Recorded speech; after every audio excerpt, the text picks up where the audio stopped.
여러분 안녕하십니까? 1월 20일 굿모닝 MBN 시작합니다. 먼저 오늘의 주요 뉴스입니다. 네팔 안나푸르나에서 실종된 한국인 4명에 대한 수색 작업이 눈사태로 중단됐습니다. 30명에 달하는 네팔 수색대는 현장에서 도보로 30분 거리에 있는 숙소로 철수했는데 오늘 수색을 재개합니다. 롯데그룹 창업주인 신격호 명예회장이 별세하면서 빈소엔 범롯데가 식구들이 한자리에 모였습니다. 2015년 경영권 다툼을 벌인 차남 신동빈 롯데 회장과 장남 신동주 SDJ 코퍼레이션 회장이 상주로 조문객을 맞았습니다. 대검 간부가 조국 전 법무부 장관의 감찰 무마 혐의와 관련해 불기소 의견을 낸 검사장에게 면박을 준 일이 뒤늦게 알려졌습니다. 윤석열 검찰총장은 대검 중간 간부들을 모두 남겨달라는 의견을 법무부에 전달했습니다. 지난 2018년 서울시장 선거 패배 이후 외국에 머물던 바른미래당 안철수 전 의원이 어제 귀국했습니다. 안 전 의원은 독자적인 중도 신당 창당과 총선 불출마를 동시에 선언했습니다. 오늘부터 시가 9억 원이 넘는 주택을 가진 사람들에 대한 전세 대출이 전면 금지됩니다.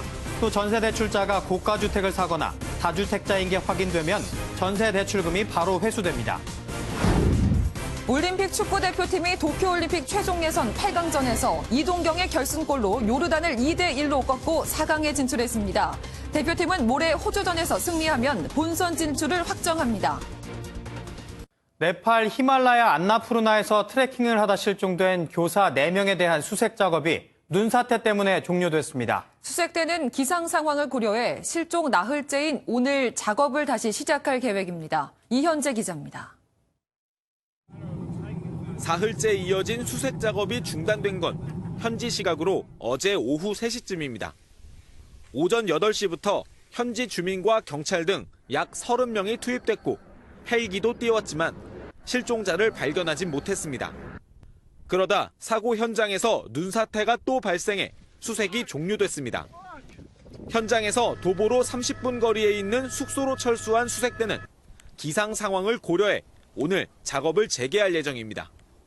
사고 직후 현지로 출발한 실종자 가족 6명과 외교부 신속대응팀 2명, 충남교육청 관계자 2명 등 1차 선발대는 어제 네팔 카트만두에 도착했습니다.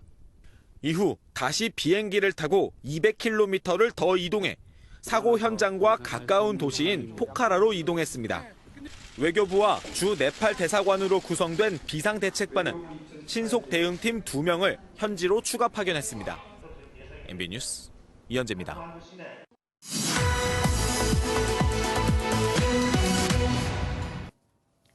네, 뉴스 돋보기 시간입니다. 발생 나흘째로 접어든 안나푸르나 눈사태 실종 사고 원인과 실종자 수색 소식 등 더 많은 이야기 나눠보겠습니다. 엄혜림 기자 나왔습니다. 어서 오세요. 네, 엄 기자 먼저 이야기에 들어가기에 앞서서 지금까지 상황부터 좀 정리를 한번 해보죠. 네, 먼저 충남교육청 교사 9명이 오르려던 이 안나푸르나 트레킹 코스를 간단히 설명해 드리겠습니다. 16일 오전 해발 2,360m인 시누아에서 출발해 데우랄리 지역에서 하룻밤을 묵은 뒤 17일 안나푸르나 베이스 캠프, 즉 ABC 캠프까지 올라갔다가 하산할 계획이었습니다. 예. 지난 16일 데우랄리 지역까지는 계획대로 올라갔는데요. 기상 악화 때문에 이곳에서 더 올라가지 않고 다음날 17일 오전 하산하기 시작합니다.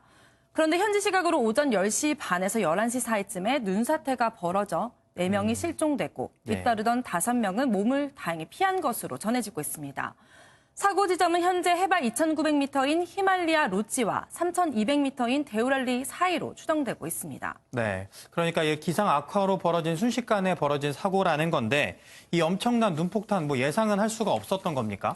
네, 전문가들은 기상이변으로 인한 참국으로 보고 있습니다. 예. 10월부터 5월까지는 건기로 비교적 안전한 시기로 알려져 있습니다. 그런데 사고 열흘 전부터 건기치고는 꽤 많은 눈이 내렸고 지난 16일과 17일 이틀 동안에 이 지역에서 많은 비와 눈이 내렸다고 합니다. 예. 네팔 현지에 있는 엄홍길 대장의 설명을 직접 들어봤습니다. 원래 지금 이 겨울철이 원래 건기인데 비가 이틀씩이나 이렇게 폭우가 낮은 지대에 이렇게 비가 이틀씩이나 오는 것도 그렇게 드문입니다. 낮은 고도에서 떨어지던 빗방울이 고도 3,000m 이상인 곳, 그러니까 데우랄리 지역에서는 눈으로 바뀌며 눈이 이렇게 쌓였고 지반이 약해지면서 눈사태가 발생했을 가능성이 커 보입니다. 네. 그런데 이런 사고가 뭐 그 지역에서 최근 뭐 잦았다거나 그런 일이 있었습니까? 수년 전부터 기상이변으로 겨울에 폭설이나 폭우가 내리는 일이 잦아졌다고 합니다. 실제로 건기죠. 지난 2014년 10월에는 안나푸르나 트레킹 코스의 눈사태로 39명이 숨지기도 했는데요. 예. 눈사태에 취약할 수 있는 지형적 조건도 갖췄다고 합니다. 어문길 대장의 설명 다시 한번 들어보시죠. 그게 협곡이고요. 그 사면이 굉장히 가파르고 사면들이 굉장히 가파르고 그러니까 눈사태 위험 지역입니다. 그래서 얼마 전부터는 이 지역이 산사태 위험 지역으로도 분류가 됐다는 설명입니다. 네, 그런데 이렇게 산사태 위험 지역인데도 겨울에 관광객들이 많이 찾는다고 하는데 상당히 좀 위험한 거 아닙니까? 사실 사고가 발생한 데우랄리 지형은 봄, 가을에 특히 인기가 많다고 합니다. 예. 낮은 고도에는 이제 봄과 가을이 펼쳐져 있지만 고도 3,000m 이상부터는 언제 가더라도 겨울을 느낄 수 있기 때문이죠. 예. 또 공기가 깨끗하고 설경이 더욱 멋진 겨울철에는 이곳을 찾는 관광객도 상당히 많다고 합니다. 평소에는 초등학생도 걸을 만큼 안전하다고 하는데 날씨가 안 좋을 땐 당연히 입산 제한이 이뤄집니다. 하지만 이번처럼 예보에 없던 폭설, 그로 인한 고립 등은 예상하기 힘든 부분입니다. 네. 우리가 이렇게 희망을 갖고 구조 작업에 전념을 하고 있는데 사실 상황이 그렇게 쉬워 보이지만은 않습니다. 네, 앞서 리포트에서 보셨던 것처럼 예. 현지에 강풍이 불고 폭설이 계속되고 있어서 사실 구조 작업에 어려움을 겪고 있습니다. 네. 사실 눈사태로 인한 실종 상황이다 보니 실종자들의 적지 않은 부상도 예상되고 있고요. 이 상태에서 저체온증까지 겪게 된다면 더 힘들 수 있다는 우려의 목소리가 나옵니다. 게다가 실종된 4명의 교사가 전문 산악인이 아니기 때문에 돌발 상황에 대한 대처가 쉽지는 않을 것이란 걱정스러운 관측이 나오고 있습니다. 네, 하지만 과거에도 실종 47일 만에 이 히말라야에서 극적으로 구조된 사례가 있지 않았습니까? 네, 지난 2017년 히말라야의 한 봉우리죠. 가네시말 산을 오르던 대만인 대학생 2명이 갑작스러운 눈보라 때문에 길을 잃어 등반 도중에 실종이 됐었습니다. 예. 그런데 그중 한 명이 무려 실종 47일 만에 구조가 됐습니다. 47일 만에요? 네. 네. 일본에서도 2017년 스키장에서 눈사태가 나면서 9명이 매몰됐는데 고등학생 1명이 눈더미 속에서 숨쉴 공간을 만들었다가 구조가 된 사례가 있었습니다. 네, 말씀해 주신 두 사례들도 사실 뭐 전문 산악인은 아니었다는 건데 사실 이렇게 하이킹 계획하시는 분들 많지 않겠습니까? 뭐 이렇게 등산을 하거나 할 때 좀 어떤 주의사항들이 있을지 그것도 좀 전해주시죠. 전문가들은 절대 무리를 하지 말라고 강조합니다. 예. 멀리까지 가서 잡은 귀한 일정이라고 하더라도 날씨가 조금이라도 안 좋다면 과감하게 산행을 접어야 한다는 겁니다. 네. 해발 3,000m 이상의 고도에서는 고산병이 시작되는 등 기본적으로 컨디션 조절이 쉽지 않기 때문에 예보에 없던 폭설과 고립 상황을 노련하게 대처하기란 쉽지 않다는 설명입니다.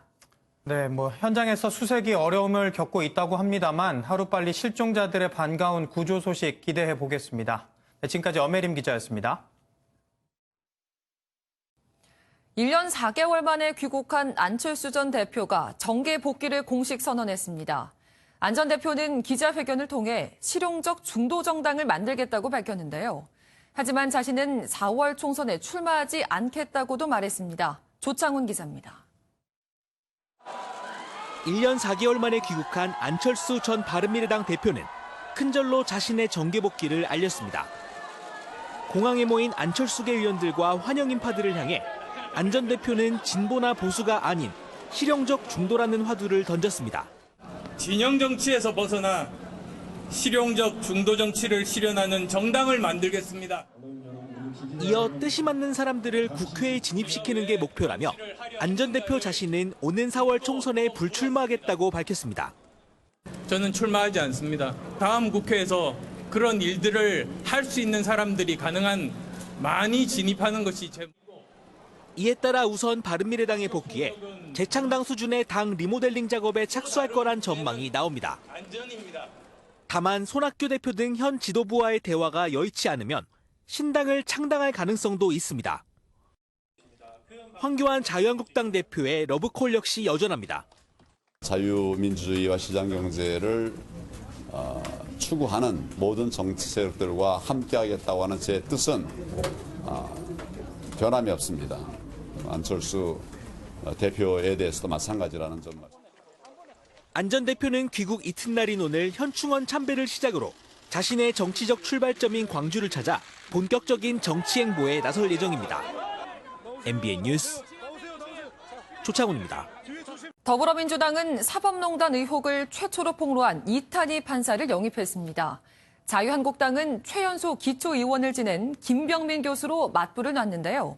한국당 정종섭 의원이 탄핵 세력을 비판하며 불출마를 선언한 가운데 유승민 의원은 박근혜 전 대통령의 사면을 희망한다고 말해 눈길을 끌었습니다.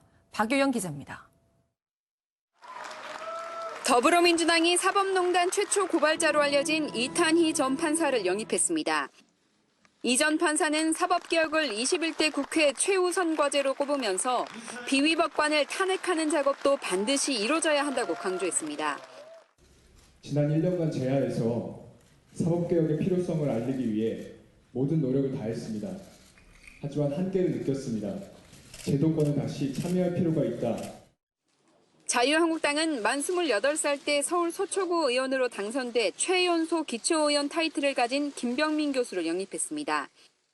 제 첫 번째 책무는 젊은 세대와의 소통을 강화하고 21대 국회에서 청년들이 그리고 젊은 세대들이 정말 같이 함께 참여하고 싶은 정당으로 거듭날 수 있게 하기 위해 여야가 주말도 잊은 채 영입전쟁을 벌이는 가운데 정종섭 한국당 의원이 새로운 보수당과의 통합에 반대하며 TK 의원 중 처음으로 불출마를 선언했습니다. 박 대통령 탄핵 사태에서 야당과 손잡고 셀프 탄핵을 주도했던 사람들과 뿌리 깊은 계파 갈등에 책임이 있는 핵심 인사들은 모두 총선 불출마를 선언을 하고 이른바 탄핵 책임론의 중심에 있는 유승민 의원은 박정희 전 대통령의 고향인 경북 구미를 찾아 박근혜 전 대통령이 최대한 빠른 시간 내 사면됐으면 좋겠다고 언급해 눈길을 끌었습니다. MBN 뉴스 박영입니다. 오늘부터 시가 9억 원이 넘는 집을 갖고 있는 사람들은 사실상 전세 대출을 받을 수 없습니다. 직장이나 자녀 교육 등 예외는 인정되는데요. 봄 이사철을 앞두고 혼란이 예상됩니다. 김문영 기자입니다. 오늘부터 시가 9억 원을 넘는 주택을 가진 사람들은 사실상 전세대출이 제한됩니다. 전세대출을 받으려면 주택금융공사나 민간기관인 SGI 서울보증 등의 대출 보증이 필요한데 정부가 민간도 대출 보증을 막았기 때문입니다. 절반 가까운 서울 아파트가 9억 원이 넘는 상황에서 본격적인 봄 이사철을 앞두고 전세금 마련에 혼란이 불가피할 전망입니다. 전세자금 대출이 까다로워지는 만큼 임대차 시장도 비싼 전세에서 반전세나 월세 수요가 늘어나는 쪽으로 바뀔 것으로 예상이 됩니다. 직장을 옮기거나 자녀 교육 때문에 이사를 할 경우는 예외로 인정했지만 서울 또는 광역시 안에서의 이동은 허용하지 않고 가족 실거주 등도 입증돼야 합니다. 만약 전세대출을 받고 시가 9억 원이 넘는 집을 사거나 다주택자가 된다면 2주 안에 대출금을 갚지 않으면 신용불량자가 됩니다. 이에 따라 은행권에서는 대출 규제에 앞서 대출을 받으려는 사람들의 문의가 빗발쳤고 부동산 관련 사이트에는 관련 질문이 폭주하고 있습니다. 정부의 이번 규제로 전세를 끼고 주택을 구입한 이른바 갭 투자자가 직격탄을 맞으면서 이사철 부동산 시장이 요동칠 것으로 보입니다. MBN 뉴스 김문영입니다. 롯데그룹을 창업한 신격호 명예회장이 어제 별세했습니다. 그젯밤 병세가 급격하게 악화해 서울 아산병원 중환자실에 입원했다가 고비를 넘기지 못했습니다. 이상주 기자입니다. 신격호 명예회장이 어제 오후 4시 20분쯤 숙환으로 별세했습니다. 고인은 1921년생으로 향년 99세입니다. 신 명예회장은 그젯밤 건강 상태가 급격히 악화한 것으로 알려졌습니다. 다만 지난해 7월과 11월, 12월에도 중환자실에 입원했다가 퇴원한 바 있어 이겨낼 것으로 기대했지만 이번에는 일어나지 못하고 가족들이 지켜보는 가운데 평화롭게 영면에 들었습니다. 많은 나이에도 비교적 건강했던 고인은 2010년부터 치매 치료제를 복용해왔고 최근에는 주변 인물을 제대로 알아보지 못한 것으로 전해졌습니다. 또 지난해 7월에는 불안 증세를 보이며 식사를 제대로 하지 못해 케모포트 시술을 받은 바 있습니다. 중심 정맥관 시술로 불리는데 체내에 삽입된 관으로 약물이나 영양 공급을 해왔습니다. 빈소는 서울 아산병원이며 유족으로는 부인 시게미스 하치코 여사와 장녀 신영자 롯데장학재단 이사장, 장남 신동주 전 일본 롯데홀딩스 부회장, 차남 신동빈 회장입니다. 장례는 그룹장으로 열리며 발인은 모레입니다. MBN 뉴스 이상주입니다. 신격호 명예회장의 빈소에서 가장 눈에 띈 건 경영권 다툼으로 사이가 멀어진 신동주, 신동빈 형제의 재회였는데요. 아버지의 별세의 두 아들은 장례 절차와 세부 사항을 놓고 머리를 맞댔습니다. 이어서 윤지원 기자입니다. 신격호 롯데그룹 명예회장의 빈소가 차려진 서울 아산병원. 차남인 신동빈 롯데그룹 회장이 비통한 표정으로 조문객들을 맞습니다. 장남인 신동주 SDJ 코퍼레이션 회장도 동생과 함께 상주로 모습을 드러냈습니다. 신 회장 형제는 지난 2018년 10월 신동빈 회장에 대한 국정농단 경영비리 재판 2심 선고 때 잠시 마주친 이후 1년 3개월 만에 재회했습니다. 경영권 분쟁으로 사이가 소원해진 두 형제가 신 명예회장이 별세한 뒤에야 한자리에 모인 겁니다. 신 명예회장과 사실혼 관계인 서미경 씨는 늦은 밤 빈소를 찾아 30분간 머물며 조문했는데 당시 다른 유족들은 빈소에 없어 서 씨와는 마주치지 않았습니다. 일본 언론도 신 명예회장의 별세 소식을 신속 보도했습니다. 일본 교도통신은 시게미스 다케오 명예회장이 별세했다며 10대에 혼자 일본과 한국에서 거대 그룹을 구축한 제1한국인 중 입지전적인 인물이라고 평했고 이혼계이자의 신문은 백화점과 호텔 등 폭넓은 사업에 걸쳐 한국 재벌 5위의 자산 규모를 자랑하는 롯데그룹의 약진을 주도했다고 평가했습니다.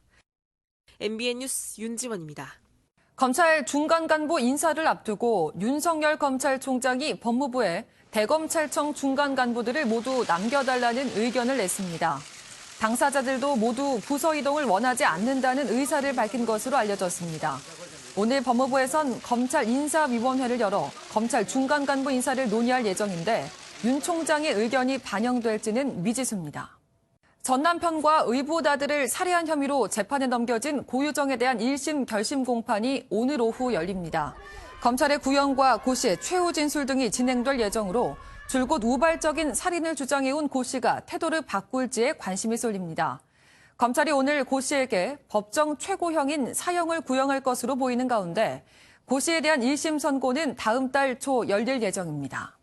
유명 치킨 프랜차이즈 회사에서 경쟁업체로 이직하며 조리 매뉴얼 등을 갖고 나간 직원에게 법원이 무죄 판결을 내렸습니다. 비법이라고 하는 관련 정보가 인터넷에 공개돼 있어 영업상 주요한 자산으로 볼 수 없다는 게 재판부의 판단입니다. 이병주 기자입니다. 국내 대표 치킨 프랜차이즈 업체인 BBQ에 근무하던 이모 씨는 지난 2014년 회사를 그만두며 내부 자료를 폐기하지 않았습니다. 2002년 BBQ가 특허를 출원한 프라이드 치킨 조리법 등의 내용이었습니다. 이 씨는 이듬해 경쟁업체인 BHC로 이직을 했는데 업무에 해당 자료 등을 활용했다가 소송에 휘말렸습니다. 법원은 이 씨에게 죄가 없다고 봤습니다. 이 씨가 반출한 정보가 영업상 주요한 자산이 아니라고 본 겁니다. 재판부는 프랜차이즈 업체들은 예비 가맹점주들을 위해 영업 관련 정보 등을 애초에 다수 공개하는 특성이 있다고 설명했습니다. 일부 BBQ 지점에서 인터넷 블로그 등에 치킨 조리법을 올려두는 등 이미 정보를 공개한 점도 판단의 근거가 됐습니다. 또 회사가 정보 폐기를 구체적으로 요구하지 않은 점도 변수였습니다. 이 씨가 포괄적인 정보 보안 서약을 하기는 했지만 회사 측에서 특정 자료를 폐기하라는 요구를 하지 않았다는 겁니다. 가맹점주들에게 공개된 정보가 많기 때문에 회사에서 퇴직하는 근로자들에게 폐기할 영업 비밀 관련 자료의 범위를 특정하지 않는 경우에는 유출에 대한 책임을 물을 수 없다는 취지. 프랜차이즈 업계에서는 비밀 유지를 위한 포괄 계약이 있는 만큼 현실성이 떨어지는 판결이라는 지적의 목소리도 나옵니다. MBN 뉴스 이병주입니다. 체코의 한 지적장애인 합숙소에서 불이 나 남성 환자 8명이 숨지고 30명이 다치는 안타까운 사고가 일어났습니다. 캐나다 동부 지역에선 폭설 때문에 비상사태가 선포됐습니다. 전광열 기자가 보도합니다. 건물 외부가 시커멓게 그을려져 있습니다. 어제 체코의 한 지적 장애인 합숙소에서 큰 불이 나 남성 환자 8명이 숨졌습니다. 30여 명의 부상자도 나왔는데 이 중 1명은 위독한 것으로 알려졌습니다. Požár byl zlikvidován v poměrně velmi krátké době, ale bohužel máme tu 8 mrtvých a další zraněné. 현재 소방당국은 정확한 화재 원인을 조사하고 있습니다. 바로 앞도 분간하기 어려울 정도로 강력한 눈보라가 몰아칩니다. 자동차는 눈 속에 파묻혀 차 윗부분만 겨우 보일 정도입니다. 캐나다 동부 뉴펀들랜드와 라브라도르 지역에 사흘 전부터 내린 폭설로 최대 76cm의 눈이 쌓이면서 비상사태가 선포됐습니다.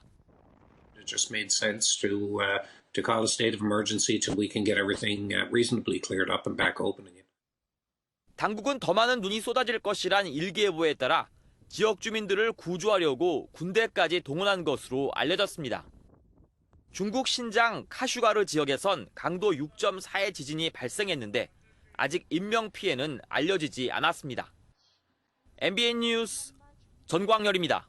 공동학원 채용 비리와 허위 소송 등의 혐의로 재판에 넘겨진 조국 전 법무부 장관의 동생 조건 씨의 재판이 오늘 시작됩니다.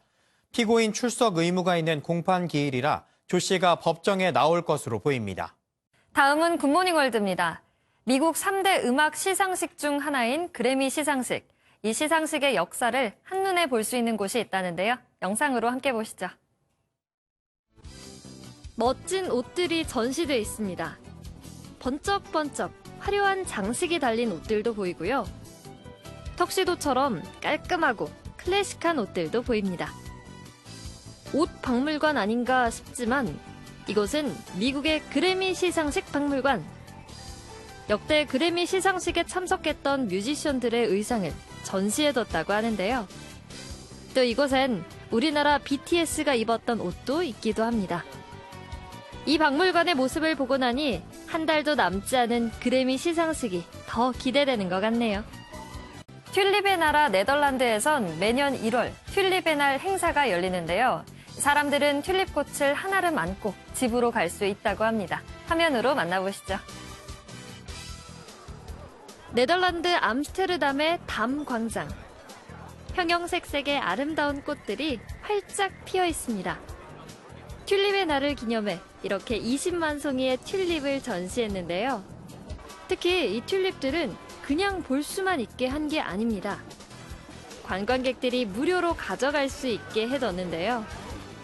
이날 축제에선 튤립 재배업자들이 어떻게 꽃다발을 만드는지도 함께 조언해줬다고 하네요.